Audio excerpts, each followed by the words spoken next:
ஈரோட்டில் இபிஎஸ் உறவினர் ராமலிங்கம் தொடர்பான இடங்களில் நடைபெற்ற வருமான வரி சோதனையில் 750 கோடி ரூபாய் வரி ஏய்ப்பு கண்டுபிடிக்கப்பட்டுள்ளது. அதிமுக பொதுச் செயலாளர் எடப்பாடி பழனிசாமியின் நெருங்கிய உறவினரான ராமலிங்கம் ஈரோட்டை அடிப்படையாக கொண்டு செயல்படும் ராமலிங்க கன்ஸ்ட்ரக்ஷன் கம்பெனி என்ற கட்டுமான நிறுவனத்தை நடத்தி வருகிறார்.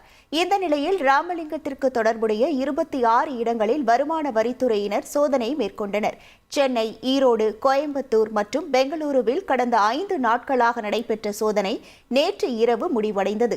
இந்த நிலையில் வருமான வரி சோதனையில் 10 கோடி ரூபாய் அளவிலான கணக்கில் வராத பணம் பறிமுதல் செய்யப்பட்டுள்ளதாக தெரிகிறது. மேலும் 750 கோடி ரூபாய் அளவில் வரி ஏய்ப்பு நடந்திருப்பதும் கண்டுபிடிக்கப்பட்டுள்ளது.